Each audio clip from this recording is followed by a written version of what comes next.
महर्षि ने कहा है कि आत्मा कभी मरती नहीं, ये बस एक शरीर से दूसरे शरीर में बदलती है।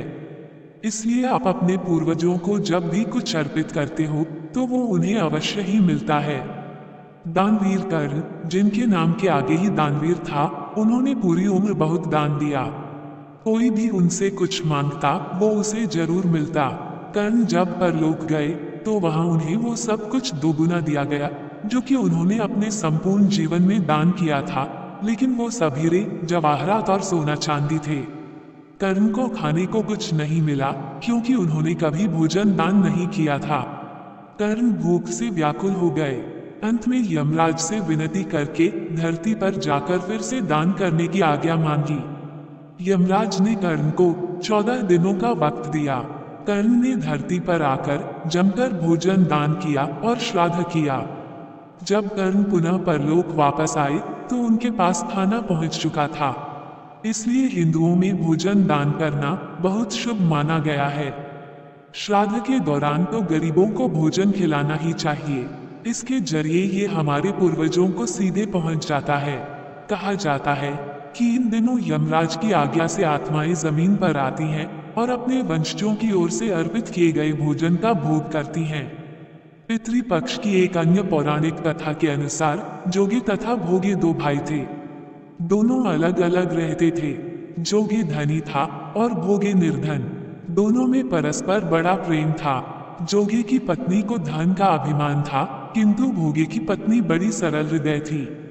पितृपक्ष आने पर जोगी की पत्नी ने उससे पितरों का श्राद्ध करने के लिए कहा तो जोगी इसे व्यर्थ का कार्य समझकर टालने की चेष्टा करने लगा, किंतु उसकी पत्नी समझती थी कि यदि ऐसा नहीं करेंगे तो लोग बातें बनाएंगे। फिर उसे अपने मायके वालों को दावत पर बुलाने और अपनी शान दिखाने का यह उचित अवसर लगा। अतः वह बोली, आप शायद मेरी परेशानी की वजह से ऐसा कह रहे हैं, किंतु इसमें मुझे कोई परेशानी नहीं होगी। मैं भोगे की पत्नी को बुला लूंगी, दोनों मिलकर सारा काम कर लेंगी। फिर उसने जोगे को अपने मायके न्योता देने के लिए भेज दिया। दूसरे दिन उसके बुलाने पर भोगी की पत्नी सुबह सवेरे आकर काम में जुट गई। उसने रसोई तैयार की, अनेक पकवान बनाए, फिर सभी काम निपटा कर अपने घर आ गई। आखिर उसे भी तो पितरों का श्राद्ध तर्पण करना था। इस अवसर पर न जोगी की पत्नी ने उसे रोका, न वह खुद ही रुकी। शीघ्र ही दोपहर हो गई। पितर भूमि पर उतरे। जोगे भोगे के पितर पहले जोगे के यहाँ गए तो क्या देखते हैं कि उसके ससुराल वाले वहां भोजन पर जुटे हुए हैं। निराश होकर वे भोगे के यहाँ गए। वहां क्या था, मात्र पितरों के नाम पर अग्यारी दे दी गई थी। पितरों ने उसकी राख चाटी और भूखे ही नदी के तट पर जा पहुंचे।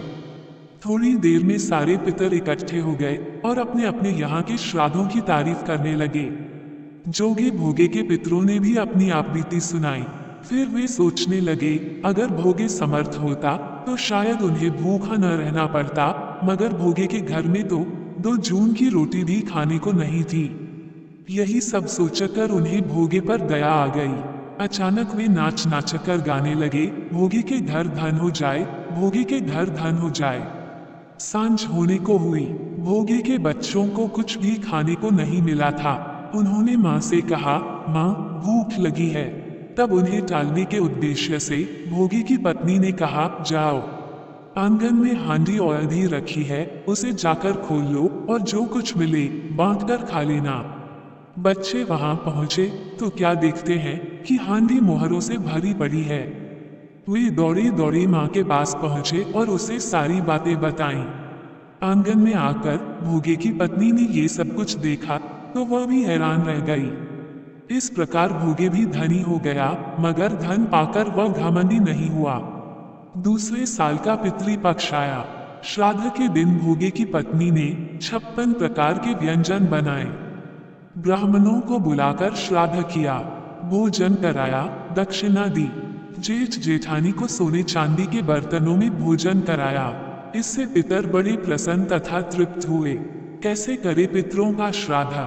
1. अपने पितरों के लिए जो भी कार्य करें उसे श्रद्धापूर्वक करें। प्रत्येक व्यक्ति को इस पक्ष में श्राद्ध का कार्य अपनी सामर्थ्य अनुसार श्रद्धापूर्वक करना चाहिए। पितरों के लिए किए जाने वाले सभी कार्य उन्हें श्राद्ध कहते हैं। शास्त्रों में 3 ऋण विशेष बताए गए हैं, देव, ऋषि और पितृ ऋण। ये हैं वो 3 ऋण जो बेहद महत्व रखते हैं।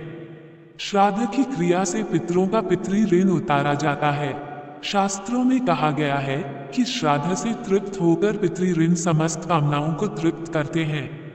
2. आपके और पितरों के बीच केवल ब्राह्मण ही आपका सेतु है। शास्त्रों में वर्णन है कि ब्राह्मणों के मुख से भगवान भोजन करते हैं। पितृपक्ष में अपने पितरों का विधि विधान से किया गया पूजन, तर्पण तथा दान की गया भोजन आपके पितरों को ही प्राप्त होता है। इसलिए ब्राह्मण ही हमारे तथा पितरों के बीच सेतु का कार्य करते हैं। हमें उनकी बेवजह आलोचना या प्रशंसा ना करके अपने कर्म पर ध्यान देना चाहिए, जिससे पितृ प्रसन्न होकर आपको भौतिक समृद्धि प्रदान करते हैं। श्राद्ध पक्ष में पिंडदान व तर्पण आदि योग्य और जानकार कर्मकांडी पंडितों से ही करवाना चाहिए। 3. दूध, दही और घी गाय का ही हो। मृत परिजनों के श्राद्ध में दूध, दही, घी का प्रयोग किया जाता है। इसमें ध्यान रखने वाली बात यह है कि दूध, दही, घी गाय का ही होना चाहिए।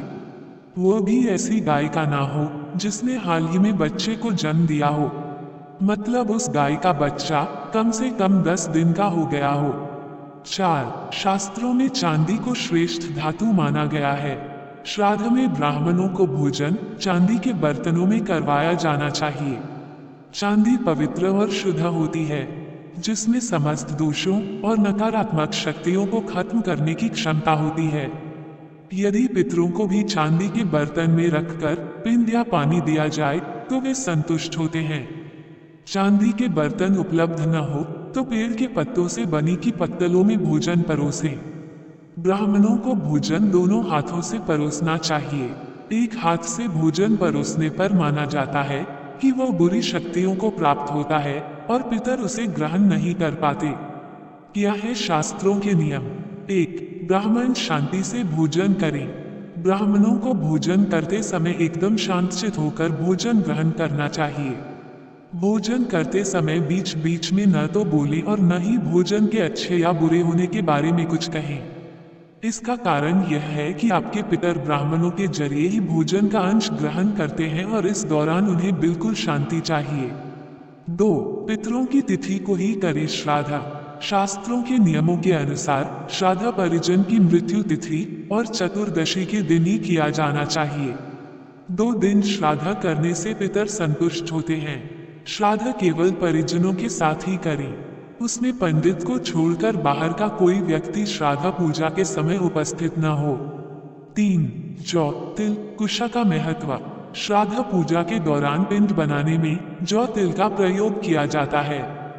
जौ तिल पितरों को पसंद होते हैं। कुश का प्रयोग भी श्राद्ध पूजा में होता है। ये सारी चीजें अत्यंत पवित्र मानी गई है और बुरी शक्तियों को दूर रखती है।